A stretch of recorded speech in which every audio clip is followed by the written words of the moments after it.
Well, welcome to the next session. During the next 45 minutes, we're going to be talking about color management and ACES, which is the Academy Color Encoding System. And actually, for starters, can I see a show of hands? How many of you are familiar with ACES or have used it? Okay, a lot of you. Great. So just for some quick background for the uninitiated, before we start talking about ACES, you'll see that we have three creatives on this panel, and the ACES was developed under the Academy of Motion Picture Arts and Sciences. And the thing that I enjoy so much in this industry is the impact of technology on the creative process. And this is really what ACES is all about. It's been developed by hundreds of engineers and, and users and, participation from so many people from the crafts, but it's really about creating a technology that is going to impact the creative process. And that's what we're going to be talking about today. So with that, I'd like to introduce our speakers. Seated next to me is Francesco D'ascenzo, who is a colorist, Netflix shows including I Am Hillary and Rhythm and Flow. Seated next to him is Alastor Arnold, colorist on this year's Best Picture winner, Anora. Congratulations on that. And seated on the end is Jeff Budsberg, who is visual effects supervisor on another wonderful honor film, The Wild Robot. Oh, I'll clap to that. Bravo. So since so many of you in the audience are already familiar with the basics of ACES, I think, we'll just briefly say this is a technology that was launched a decade ago already, and has been steadily advancing. And this morning, the Academy announced that version 2.0 is now available. Francesco has already been working with 2.0 and, testing it and taking it on as paces. So I think we're going to start. Why don't we start with you? Why don't you tell us a little bit about your experience with 2.0? And I think you have a clip that you're going to show as well, which will be number 2. Yeah. We were lucky to use ACES 2.0. It's, thanks to Netflix that they won't always push you to do something new. And the Academy released all the development process of the new RRT. So we said, okay, let's test it, because in TV shows, you may find yourself facing extreme situation that maybe you don't have in cinema or in other contexts. So we can show something about one of the shows. It got released this week. Is Rhythm and Flow. And as you can see, it's set in interior. And, well, I have to say, the biggest nightmare for a colorist working in ACES was having a set lit by, LED light, very strong blue and red, disco lights. And so you can have this kind of very strange situation with a lot of artifacts.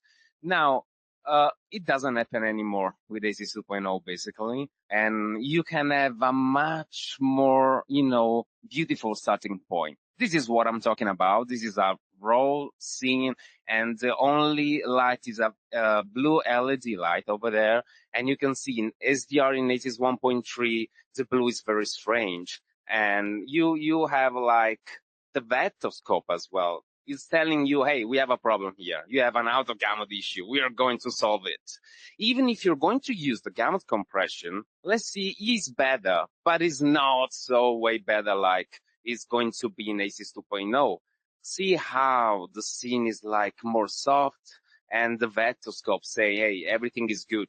And you can, it's a better starting point on which you can build your look. This is another example.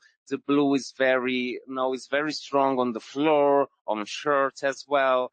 And in this case, gamut compression isn't on. And with ACES 2.0, everything is more soft, And it helped me not just because you don't have to phase anymore with blue artifacts, but it helped me to reach a cinematic look as well, because neither I or the director wanted this kind of very colorful blue in the final grade, we want to have a kind of cyan tinting instead of electric blue. And it's like a good starting point on which our build should look toward that direction. Great. Alastor, you've also been using ACES for a long time and working in a lot of different formats, and Nora being shot on film, for example. Would you talk a little bit about your experience with ACES and what are some of the advantages you're finding in your process? I always like to think of ACES as a safety for me as an artist. I think that I'm always very confident that it will live forever in the way I intended. And when you're working on feature films, you put your heart and your soul into things. And a lot of the times, it takes on a life of its own. It lives forever. And a movie like Anora is going to live forever. It's won the Best Picture this year, and I know it'll be probably in the National Archives. It'll be part of history. And the thing that I love about ACES is knowing that there's nothing you have to know other than it's ACES and the version number, basically. So basically, I know that my work will live as intended forever. No one's going to have to second guess what it was. If they have to write LUT, they knew what the color corrector was at the time. I just have to say it was ACES 1.3, and I know it lives. And so for me, that's the thing that I appreciate about it the most. And also, yeah, just the simplicity that it gives me in terms of just managing color, which saves me time, makes my life easier. So, yeah. There are so many different tools we all use in the entire chain of filmmaking. 2.0, I know already is going to be in a few products, including those from SGO. But what are you finding right now? Do the majority of the tools that you rely on support ACES? Is there more to be done? Yeah, no, I mean, I think that there's a lot of ways to use ACES, and that's one of the things I appreciate about it is its flexibility. Because it's an open standard, which I'm a big proponent and believer in. I think, better work happens when everybody understands and sees the same things and can work the same ways in a universal language, so to speak. And, so I mean, one of the nice things when you're working in software that is, very ACES compliant, let's say, is that tools will work in the way they're intended. And as a colorist, every knob and every wheel is some form of an isolation, let's just say, right? It's an area of chrominance or luminance or some combination of the two of those. And so if you have a standard that defines the way things will work, that knobs and wheels will work the way that they were intended. And so yes, it's a good thing. It's a good thing in that regard that when you're working, if you're setting things up right and managing them correctly, the tools will work more elegantly, because more and more of the tools in Resolve, which is what I use, they take the color space into account when you're working. And so that for me gives me confidence that if I'm using certain knobs or I'm working in HDR and I want to adjust the highlights a little bit in a certain direction, the way the tools interact when that color space is defined is very elegant. So yes, I'd say that at a basic level, you could even do it without native color management. And a lot of the time you will do that in certain pieces of software, but as long as it's ACES, it will work. And it doesn't really matter what software you're using. It's open source, so it works the same no matter what color corrector you're using. And is it something that when you're working with, the directors, the producers, is it underlying, or is it is it a smooth workflow then that you don't have to focus on color management issues? Yeah, I think that, every film is a snowflake in a certain way. They're all different. They all have different goals. They have different time frames. They have different problems. Some of those problems are technical. Some of them are time. Some of them are people. But, some projects, require a very deep conversation about color science and management from the very beginning, as I'm sure you'll be able to speak about. Some projects don't. Sometimes filmmakers will walk in the room and they don't really even want to talk about that stuff. They're really interested in telling a story.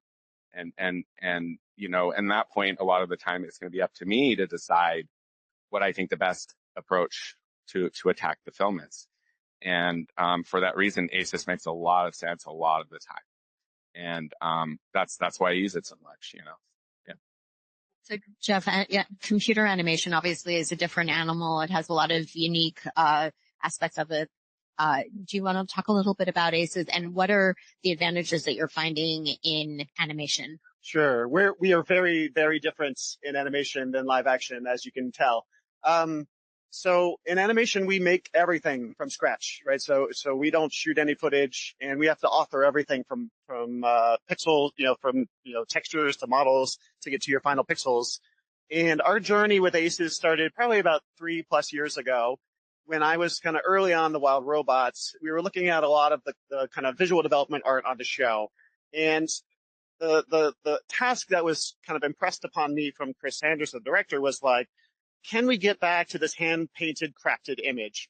And up until this point at DreamWorks Animation, we'd been using sRGB primaries, sRGB display, and it lacked a certain richness and sophistication that you got from the art and that you get from the real world. There's these greens and kind of pastels that we couldn't capture, and we were kind of inspired by a lot of futurists like Sid Mead, who had these really rich, deep palettes that we couldn't achieve, especially when you're walking into a forest. There's just something about the greens that are just so visceral that are impactful to the viewer. So I went on this exploration of kind of what our options were, and I really wanted to push into what's called as kind of wide color gamut in kind of the color science space. And what this kind of led me to was kind of to the discovery of ACES, and we brought this into the studio. We had to basically overhaul the entire studio color pipeline because we've been rolling our own solutions for many years and decades. And what this allowed us to do is kind of modernize a lot of our interchange formats and make it a lot more of a seamless transition between DCCs, digital content creation packages, because we use, dozens of them, as well as command line tools, renderers, compositing software, DI. And since we're authoring all these things, this interchange of ACES allowed us to move things, from one to the other really seamlessly. And so that type of interchange was really great, as well as allowing us to punch into a wider space of color that gave us richer hues, like things that were just, weren't possible with the color palette that we were able to do before. So we're able to render and author in a much wider color space. We're able to see things in a much wider display space, and kind of take advantage of the most modern architecture and hardware that we have in the industry. So we're rendering in AP1, we're authoring in AP1, we're displaying in P3. So we're able to get things that are much more impactful to the viewer, which, hopefully that wasn't really what you're thinking about when you're watching the movie, but it is something that you feel and something that you kind of makes you more immersed into the film, and it reinforces kind of that painterly aspect that we're after in the film, right? So that was something that we were really excited about. In all of our films, since we adopted ACES, and are going to be using ACES 2 in the future. So we locked on ACES 1.3 or 1.2 for Wild Robots, since these films take many years to make. But I think one of the things that we discovered that it's really tricky, because it's kind of a mix of authoring, right? So artists working in this space, when you tell them, like, red isn't 100 anymore, you can go redder than red, right? So you have to almost rework your mental mapping. And that's probably the most difficult problem for artists today, is kind of, thinking about color in a linear space.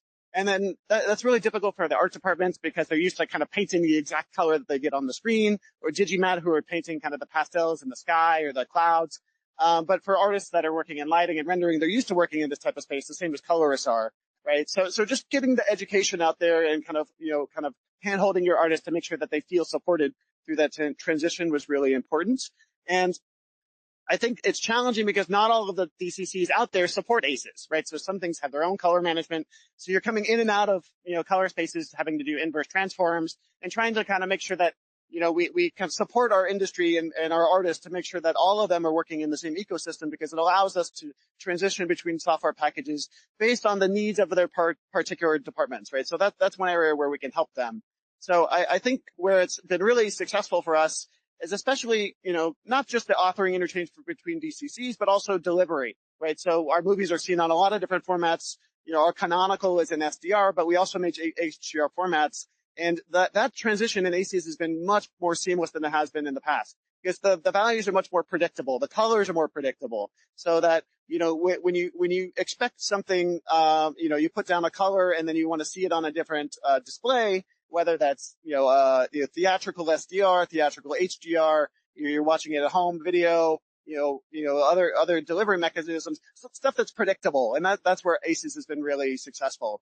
There's some things that are actually even more successful in ACES too. So if you remember in the film, there's this sequence at the end of the film where the characters are running through this really hot magenta fire. When I graded that for HDR, the colors would shift, right? So you have the hot magentas that in the high, like super luminous values, they shift a little bit orange in ACES 1.3. But if you go to ACES 2, they have something that's called linear chromaticity. So if you kind of plot values of a hue in increasing values in ACES 2, that's much more linear, which means it's more predictable for the colorist to give you the values that you want. Right. So things in ACES 1 that would go, magentas to orange or blues to more of a violet, in ACES 2, that's much more predictable and it'll stay with the hue that you would expect. Right. I was going to do deliverables later, but we'll get to it now since we're on it. So this is actually a really important part right now, because one of the unintended consequences of digital, as we all know, is the number of, different deliverables that are required has just, ballooned. SDR, HDR, different light levels, color gamuts and everything. And keeping the filmmaker's intent consistent throughout all these different processes is such an important thing. So I did want to elaborate on this, and maybe to start off that conversation, Jeff, I know Wild Robot was one of the first movies released in the new HDR by Barco format. So do you want to talk a little bit about how, in that context, being able to keep that, creative intent consistent? That's actually a good point, because, even from projector to projector, right? You're in one HDR display format and then you switch to a different HDR display format, we would see color shifts even from, one to the other, right? So it's not just, do you see things from SDR to HDR, even from seeing different hardware manufacturers, even seeing from, our displays, we have, HDR, TE displays, so trying to find something that is predictable. And when you're rolling your own solutions, it's really difficult because you have to account for all of those yourself. Right. So what ACES allows you to do is it's a lot more predictable of a transition from different ODTs. Right. And even on Wild Robot, we produced all of this content in ACES 1.3. And, in future shows, we're going to 2, but we created the LMTO look modification transform to go from 1.3 to 1 to 2 to make it kind of help ease our creatives into that transition. But we took some of our content from Wild Robot and brought it into 2, and it was a seamless transition. Right. It was actually, the flexibility of ACES allowed us to make that transition really predictable. And for the Barco, question that you started with, it was really great that being in ACES allowed us to do that Barco grade rather quickly, because we had already done another HDR grade, right? So it wasn't like double the amount of time to do an additional grade. It was just another couple days. So I think that was a big win for us. Yeah. Can I add something? No, I was going to say that just watching Wild Robot, because I've worked with DreamWorks for a long time. I think I started on Megamind, was the first project I worked on. And, I could see it. I was like, when I was watching it with a friend of mine, I was like, they're using a new render engine. Something's changed in their pipipeline. I could see it. So that's amazing, right? I didn't want you to think about it, but I wanted it to feel it, to feel the immersive of that rich color palette. Right.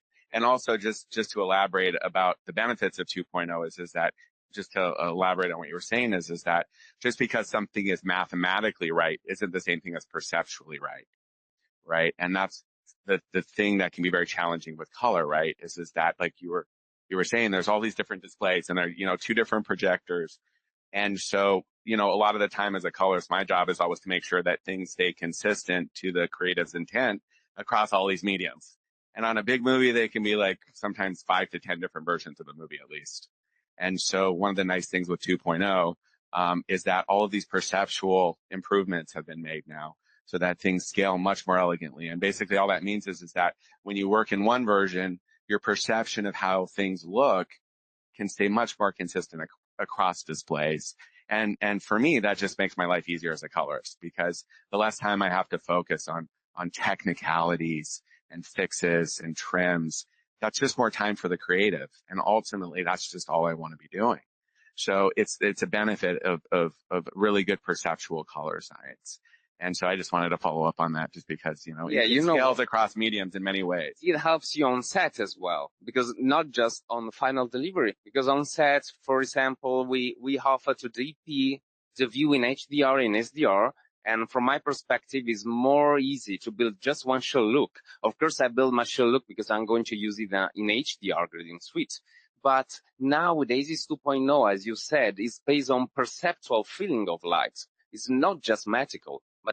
So when I build a show look for SDR view on set, I just change my ODT without any trim, and it works. I don't have to do an extra work to face the strange tinting in highlights or stuff like that. And that's huge because we would spend historically so much more time to do an additional grade, right? Our canonical is the SDR for theatrical.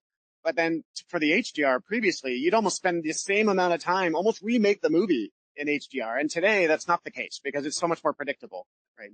And just multiply that by however many more delivery mechanisms that you have. Yeah, and you know what? I love what he said about predictable, and it's fundamental in television because picture this: you have one hour of episode, and in like a television show is more than 1,500 of cuts, and you have 4 days to grade it and to review it and to deliver it.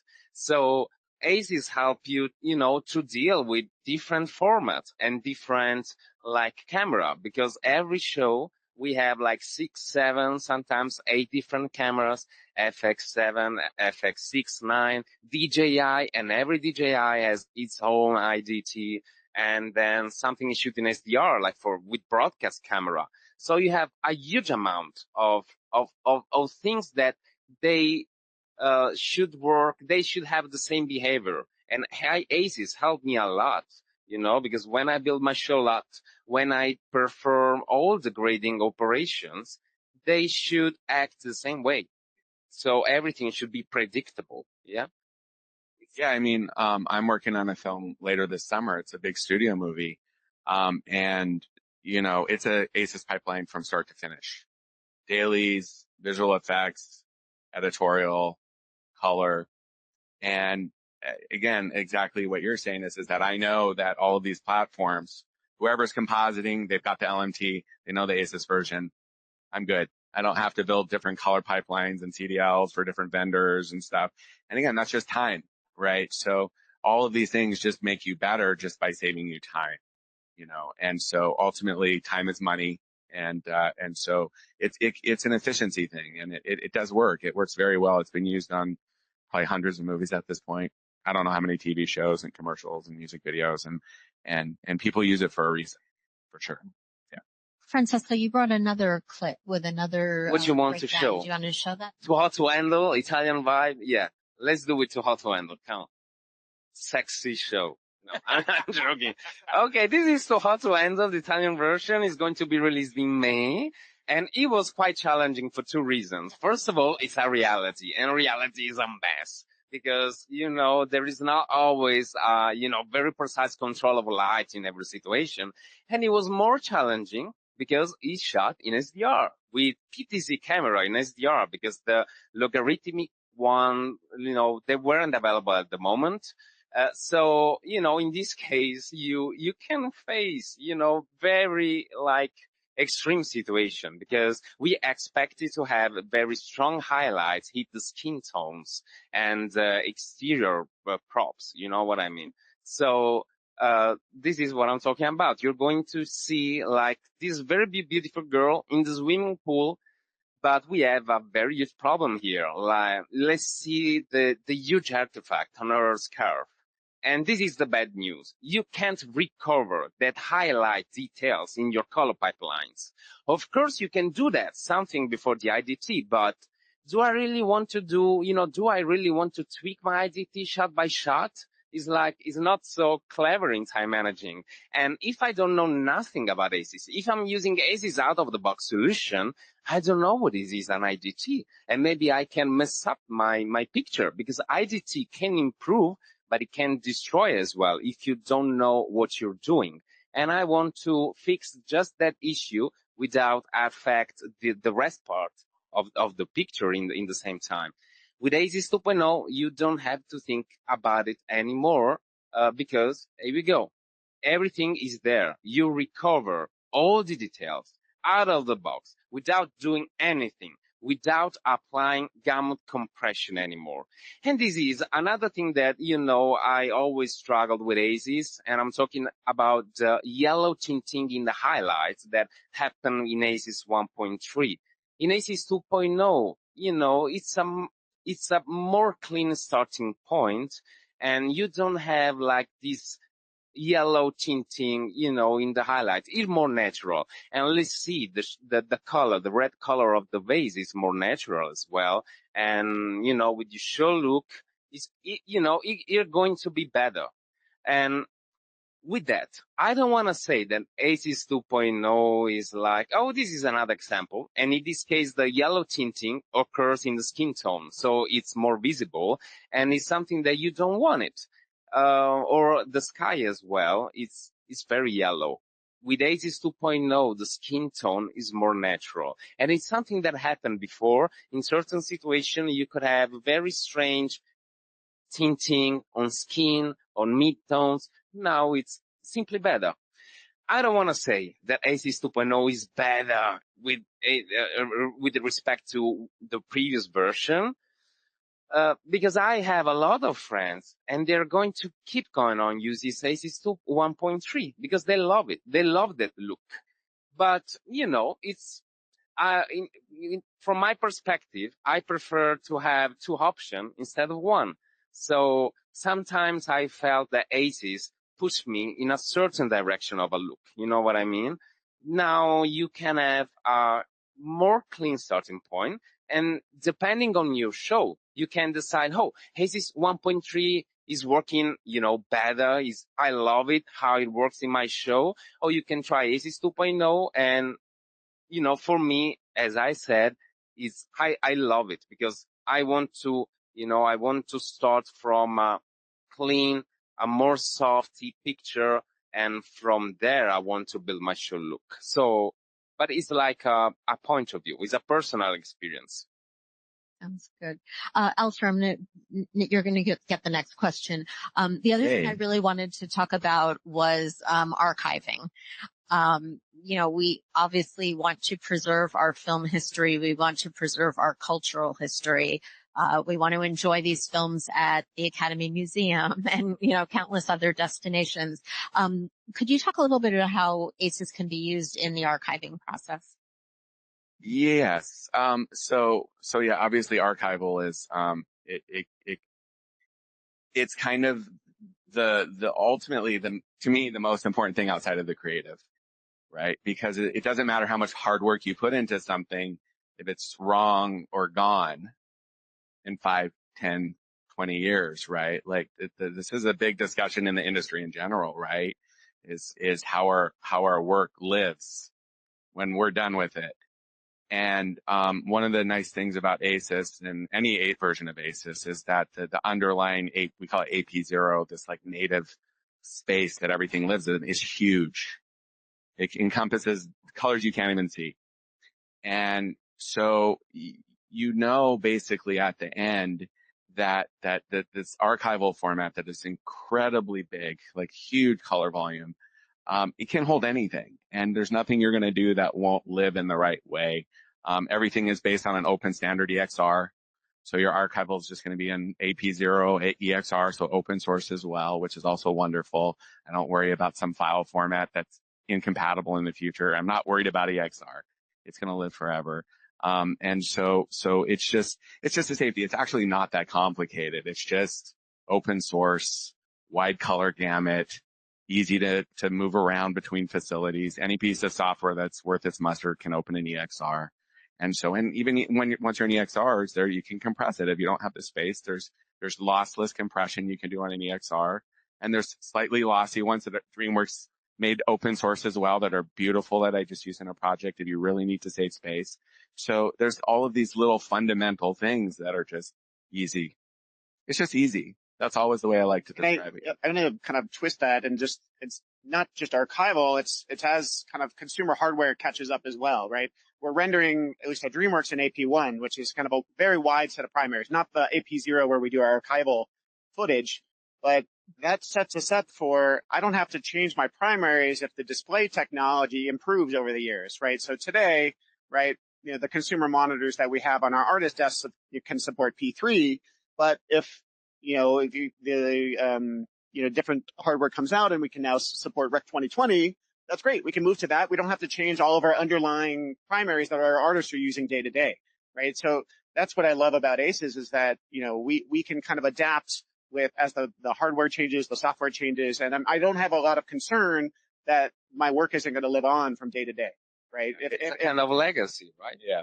Yeah, and anyway, we combine this big color volume with a 16-bit floating point, EXR, and it's like more large than the perceptual high dynamic range, So there's nothing bigger out of there than AP0 in a, 6-bit floating point. Actually, there was an very early ACES project I did that might have been right around 1.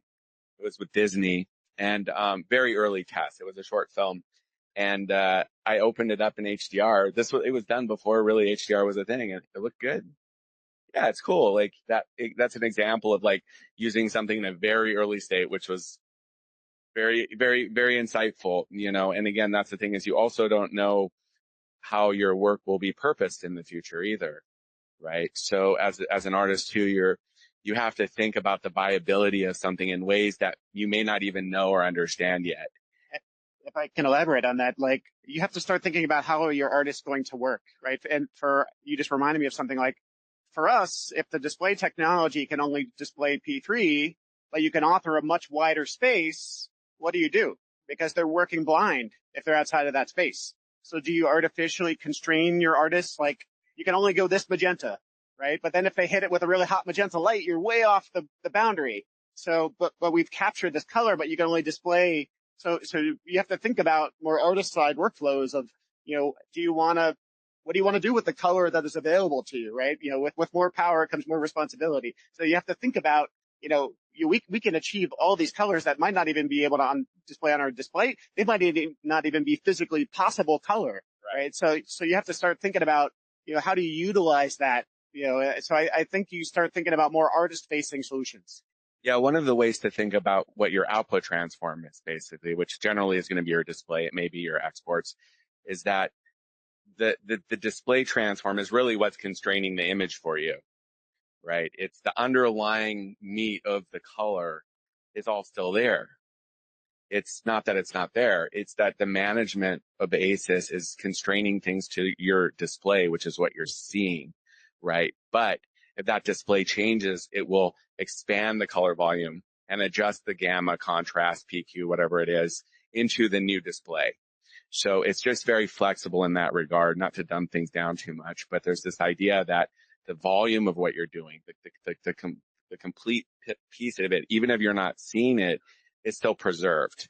And that gets back to the archival, is that if there's a new technology in the future, maybe you want that more purple highlight. Maybe that display can perceptually be mapped in a way that it's pleasing now, right? And so you don't want to throw that away. And as a colorist, if you're just doing whatever you want, looking at a monitor, you're baking whatever you're doing into what that monitor was at the time.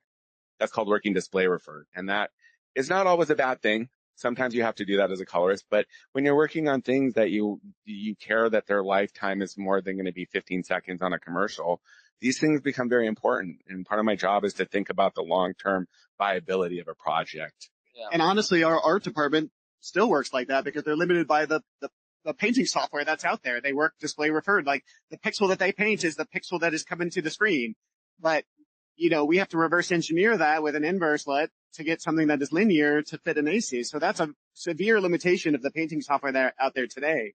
So, those are the types of things that you have to think about, right? And they're limited by what your display can show. Right? We can see much more color out there than what the hardware allows us to do. So I think there's still room to grow with what's out there in software and technology today.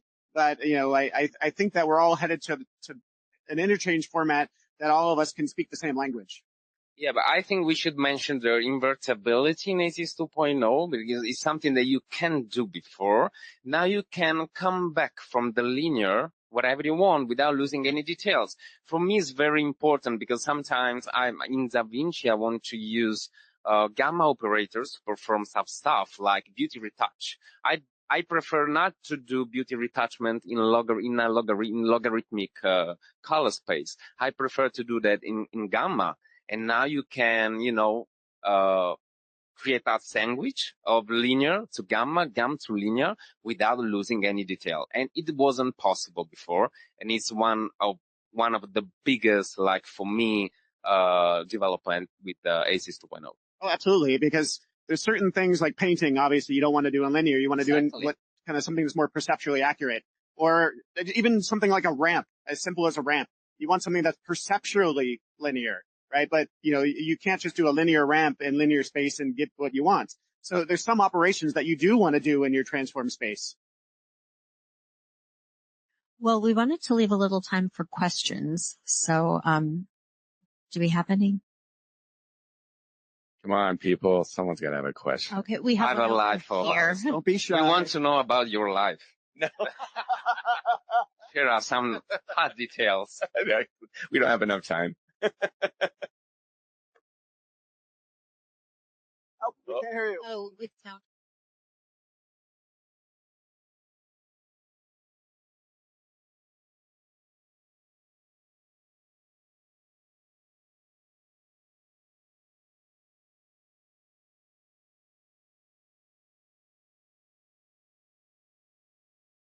So I love working in ACES. I do whenever I can. What do we say to, particularly to directors of photography, when they are saying things rightly or wrongly, like, oh, this camera that I want to use on this show has more dynamic range than the ACES log-like curve can describe. So I'm worried that I'm truncating my camera's native dynamic range by bringing it into the ACES space, because in the camera space, we expect dynamic range is kind of the dominant camera spec right now, the way like resolution and megapixels used to be. There's always like some new metric, and sometimes dynamic range is, there's a lot there now on, say, like the Alexa 35 that probably most of the time doesn't get used, but still, like, how do you answer that question of like, oh, if we put it into ACES, my camera has more dynamic range than ACES. How do we answer that question? I would tell them they were wrong. We have Josh Pines here looking at us, and he's like, he's judging us. He's judging us. I mean, the whole idea of ACES is that it's this like infinite thing, basically, right? So there may be issues of feel and how things may come in and look, although ACES is pretty neutral in my opinion. I think that's more an issue of perception and education. I don't think the Academy would have designed something that would truncate dynamic range personally, and it didn't, right? The whole idea is it's this giant thing. It encompasses everything. So, as long as the color science pipeline is sound, and as long as you're using an official IDT or you're doing something that works within the confines of what's right, it'll be right. It won't be wrong. That's what I would say. And I think that ACES has more stop below the midtones than the ARRI. I think so. It's like 11 stop. Josh, what do you think about it? It's 11, 10 or 11. How many stop below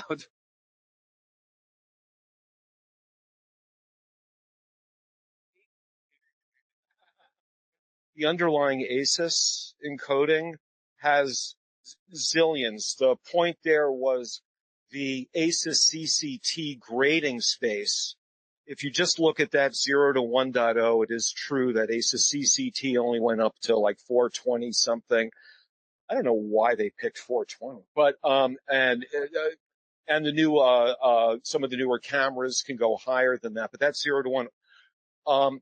This is only a problem in going down plumbing, like HDSTI things, which the native camera space goes down. When you turn that into an ACES CCT space in all current platforms, values above 1.0 are preserved. So So, I mean, it's there. You can, with CDLs, you can grade it down. Nothing's clipping the highlights there. And that's the answer to the creatives, you know, and we do tests to prove this, but there was a possibility of coming up with a new log encoding, you know, that went to 11.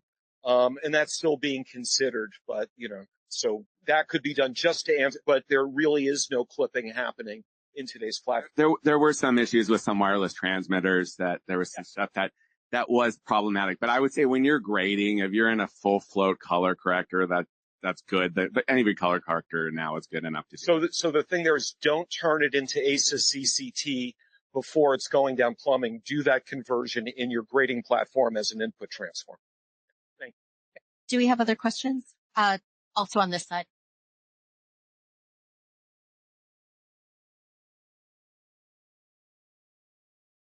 Hello. First of all, thank you very much. I think it's really interesting everything that you guys said. Kind of new for this ACES thing. I'm starting to be a colorist, so I try to understand things from the technical point, and I don't know how to explain what ACES is from the technical point, because I see it like a color space, right? So it is like, for example, RGB values multiplied with by a matrix, like all the values, and then you create ACES space. So you work inside that space, and then you take it out for monitors and everything. So how that changes from ACES 1.3 to 2.0. So they trick somehow that matrix multiplication for the RGB values to a new values, or what changes like technically there? I mean, the clock is ticking down, but Big question. I always like to, when I explain what color management is in its most basic form, is I always say the way we work as colorists, and I mean, honestly, anyone who's manipulating picture is that I always like to think of it as just three parts. There's the in, the working, and the out, right? And the in is whether it's a render or a camera. The out is if it's a display or a file, right? And then the RRT, the working space, that's kind of the heart of ACES. And in a full ACES pipeline, everything along that pipeline is defined, right? You're defining the in, the middle, and the out, right? So that doesn't change between 1.3 and 2.0. The underlying color science changes, but the concept of how it works is the same. Right. And not to overcomplicate or dumb down things too much. Right. And I don't believe there's any matrix. I think it's all just like math, you know, at this point. I don't think they're using any LUTs or anything specifically in the underlying color science, but I don't want to speak out of turn because I'm actually not that profoundly knowledgeable about some of the underlying color science, but it's just, that's all it is. Right. So people rejiggered things kind of under the hood to make it work a little more elegantly in some regards. Right. But that's also the beauty of ACES, is that it's never locked in. It's going to grow. It's going to grow with the needs of the clients, the needs of the creatives, the needs of the studios, the needs of the colorists, right? It's a work in progress. And you never want to work on anything that is just locked in, right? You don't want to be bound in by any constraints. And so if you have problems or concerns or some things come up, right? That's why we have 2.0. That's why we went from 1.2 to 1.3. That's why we went from 1. You know, it's improving constantly. And again, open source. There's a lot of people involved in this project who are way smarter than anybody up here, who are figuring out problems we don't even know we have yet, right? And that's the thing, right? That's why we have this beautiful new 2.0 tool.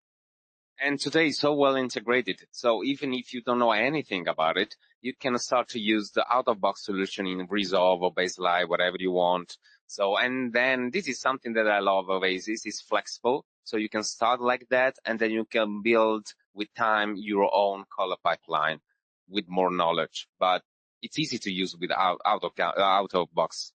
It's fine. We have 1 minute left. If we have one more quick question. Yes, in the front. The microphone's coming along. Hi, my question is for Arnold. You talked about the archival films color correction. In early days, it was a subtractive color correction using YCM negatives. So how do you find the difference between grading the YCM negatives against the RGB? Is that in regards to film? I'm sorry, I didn't quite understand the whole question. The earlier days, we were using YCM steps, you mean on film? Yeah. Which, by the way, we're still doing at Photochem to this day. We still do those. Those are still a master level studio archive to this day because film lives for like 100 years. So, yeah. But in terms of the archiving for digital versus film? No, again, the subtractive color correction color, versus yes. the Yes. Additive color correction. How much different does it get in ACES if you try to correct both? There are tools in ACES if you like the look of subtractive color saturation, you can execute that. Again, ACES, if managed correctly, the tools will give you a good subtractive color separation operation. That's just math. That's also not a matter of artistic choice and artistic preference for how things look, right? Like, sometimes rich, deep reds are beautiful, but sometimes I want rich poppy reds, maybe I don't want subtractive saturation. So you have the flexibility to do either. It doesn't also affect anything archival wise, right? They're just different mediums and you can try and recreate those mediums within the ACES without any effort if you know what you're doing. Thank you. You're welcome. I'm afraid we do have to wrap up this panel, but if you have additional questions about ACES, there are a lot of members from the Academy here. Our speakers are here. Annie Chang is here, who chairs the SciTech Council. Alex Forsythe's here. So there's a lot of people you can continue to have these conversations with. Please join me in thanking our speakers.